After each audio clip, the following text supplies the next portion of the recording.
நீங்க இந்த நிலவை பார்க்க சொல்ல எப்போவாவது ஒரு முறை இந்த நிலவு எப்படி இங்க வந்ததுன்னு யோசிச்சிருக்கீங்களா? நம்ம பூமி உருவாக சொல்ல இதுவும் கூடவே உருவாகி இருக்குமா?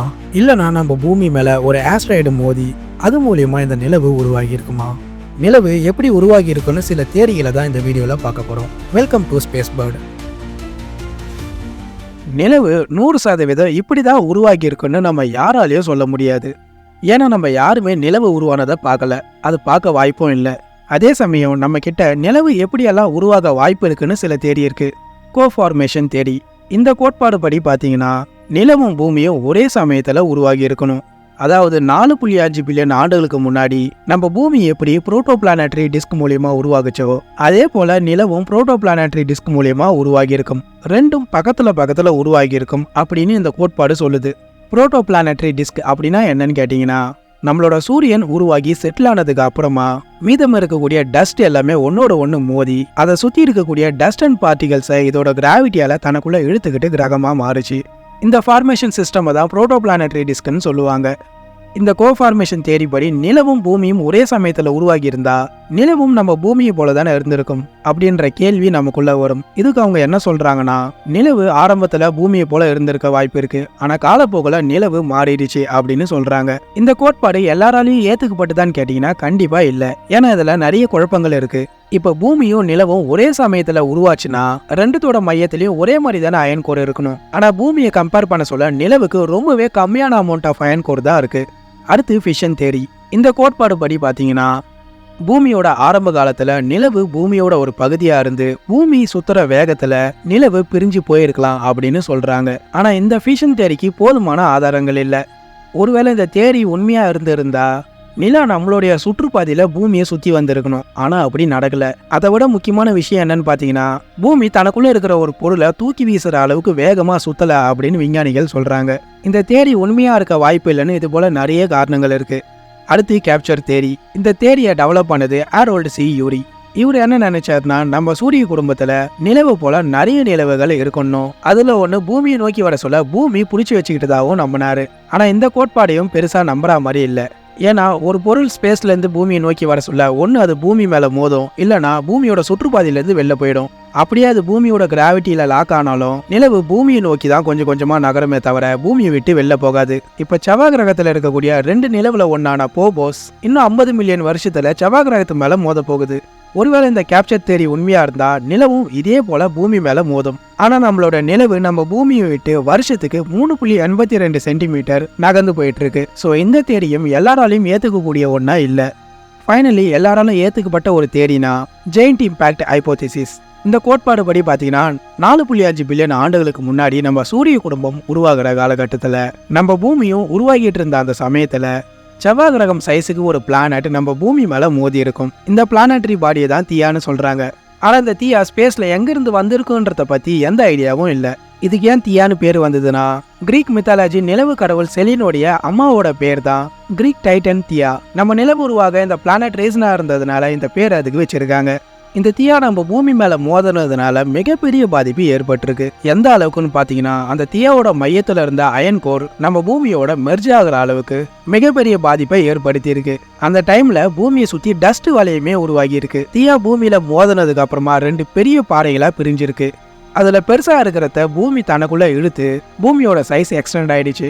அதுல சின்னதா இருந்த இன்னொரு பாறை மேல சுத்தி இருந்த டஸ்ட்டுகள் எல்லாம் மோதி நிலவா உருவாகிடுச்சு. நிலவு உருவான காலகட்டத்துல அது நம்ம பூமியில இருந்து 15,000 20,000 மைல்ஸ் தொலைவில் தான் இருந்திருக்கு. ஆனா இப்போ 3,26,800 கிலோமீட்டர் தொலைவில் இருக்கு. இந்த டிஸ்டன்ஸை அடையாதுக்கு 2.46 பில்லியன் வருஷங்கள் தேவைப்பட்டிருக்கு. அது மட்டும் இல்லாமல் நிலவு ஆரம்ப காலத்தில் நெருப்பு பந்தா தான் இருந்திருக்கு.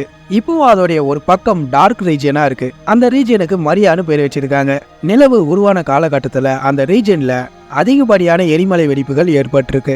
அது மட்டும் இல்லாமல் நிறைய ஆஸ்ட்ராய்டு மோதல்கள் ஏற்பட்டதுனால இப்போ நம்ம பார்க்குற நிலவோட வடிவத்தில் இருக்கு. இந்த டீப் இம்பாக்ட் தேரி இப்படி தான் நிலவு உருவாகி இருக்குன்னு சொல்லுது. இந்த தேரி உண்மையா இருக்குமா, நிலவு இப்படி தான் உருவாகி இருக்குமான்னு கேட்டிங்கன்னா, இப்படி நடந்து இருக்கிறதுக்கான சில எவிடன்ஸும் சொல்றாங்க. காம்போசிஷன் சிமிலாரிட்டி, அதாவது நம்ம பூமியோட மேண்டில், அதாவது கிரஸ்டுக்கு அடுத்து இருக்கக்கூடிய லேயர், நிலவுல இருக்கக்கூடிய மேண்டில் லேயர்லயும் ஒரு சில விஷயங்கள் ஒற்றுமையா இருக்கு. இதை வச்சு பார்க்க சொல்ல நிலவு பூமியில இருந்து பிரிஞ்சு போயிருக்குன்றத உறுதிப்படுத்துது. அடுத்து ஆங்குலர் மூமெண்டம். பூமி நிலவு ரெண்டுத்துக்குமே ஹை ஆங்குலர் மொமெண்டம் இருக்கு. ஸோ இது ஒரு பெரிய மோதல்னால ஏற்பட்டிருக்க நிறைய வாய்ப்பு இருக்கு. அடுத்து லூனார் சர்ஃபேஸ் ஃபியூச்சர். பூமியை கம்பேர் பண்ண சொல்ல நிலவோடைய அயன் கோர் ரொம்ப ரொம்ப கம்மியாக இருக்கு. இது தீயா பூமி மேலே மோதினதுனால இதோட அயன் கோரை இழந்திருக்க வாய்ப்பு இருக்கு. இந்த எவிடன்ஸ் எல்லாம் வச்சு பார்க்க சொல்ல இந்த தியரி படி நடந்திருக்க நிறையவே வாய்ப்பு இருக்கு. நம்ம நிலவு பூமிக்கு எவ்வளோ பெரிய சப்போர்ட்டாக இருந்திருக்குன்னு பார்த்தீங்கன்னா, நம்மளோட எர்த் ஆக்சிஸ் பார்த்தீங்கன்னா 23.5 டிகிரி சாய்வாக இருக்கு. இந்த அச்சு சாய்வு நிலையாக வச்சிருக்க நிலவு தான் மிகப்பெரிய உதவியாக இருக்கு. இதனால நமக்கு பருவநிலையும் ஸ்டேபிளாக இருக்கு. அது மட்டும் இல்லாமல் பூமி மேலே நிலாவோட ஈர்ப்பு விசை அலைகளை ஏற்படுத்துது. இது உயிர்களுடைய பரிணாம வளர்ச்சிக்கு உதவி பண்ணுது, குறிப்பாக கடல்ல வாழக்கூடிய உயிரினங்களுக்கு. இதை விட ரொம்ப முக்கியமான விஷயம் நம்மளுடைய நாள் தான். ஒரு நாளைக்கு 24 மணி நேரம்ன்றத நிலவு தான் தீர்மானிக்குது.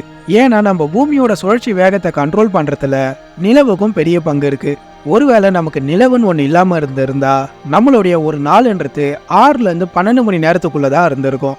நம்ம பூமியில எந்த மூலையில இருந்து பார்த்தாலும் நம்மளால நிலவோடைய இன்னொரு பக்கத்தை பார்க்க முடியாது. அது ஏன்னு தெரியுமா? நிலவோடைய ஒரு நாள்ன்றது பூமியோட நாள் கணக்குப்படி 29.5 நாட்கள் தேவைப்படுது. அதே சமயம் நிலவு பூமியை சுத்தி வர 27.3 நாட்கள் தேவைப்படுது. இதுவே நிலவு பூமியை கம்ப்ளீட்டா சுத்தி வர, அதாவது அமாவாசையில ஆரம்பிச்சு இன்னொரு அமாவாசையில வந்து முடிகிற நாட்களை எண்ணி பார்த்தீங்கன்னா 29.5 நாட்கள் ஆகும். இப்போ நம்மளுடைய ஒரு நாள்ன்றது வெறும் 24 மணி நேரம் தான். நம்ம பூமியோட கம்பேர் பண்ண சொல்ல நிலவோட சுழற்சி ரொம்ப ரொம்ப மெதுவாக இருக்கு. நிலவு தன்னைத்தானே ஒரு முறை சுற்றி முடிக்கிறதுக்கும் பூமியை முழுசா ஒரு முறை சுற்றி முடிக்கிறதுக்கும் ஒரே காலகட்டத்தை எடுத்துக்கிறதுனால நம்மளால நிலவுடைய இன்னொரு பக்கத்தை பார்க்க முடியல. இதை தான் டைடல் லாக்குன்னு சொல்லுவாங்க. நிலவுடைய உயரமான பகுதி எதுன்னு பார்த்தீங்கன்னா சலினியன் சமிட். இதோடைய உயரம் 35,387 அடி. இது நம்ம பூமியில இருக்கக்கூடிய மவுண்ட் எவரெஸ்டோட 20% பெருசு. ஆனா இது ஒரு மலையா கன்சிடர் பண்ண முடியாது. ஏன்னா இதோடைய சாய்வு பார்த்தீங்கன்னா வெறும் 3 டிகிரி தான். இது பார்க்க ஒரு மலையை போல செங்குத்தா இருக்காது. நிலவுடைய வளிமண்டலத்துல பார்த்தீங்கன்னா பர் கியூபிக் சென்டிமீட்டருக்கு 100 மாலிகுல்ஸ் தான் இருக்கு. இது நம்ம பூமியை கம்பேர் பண்ண சொல்ல ரொம்பவே தின்னான அட்மாஸ்பியர். ஏன்னா நம்ம பூமியில பர் கியூபிக் சென்டிமீட்டருக்கு 100 பில்லியன் மாலிகுல்ஸ் இருக்கு.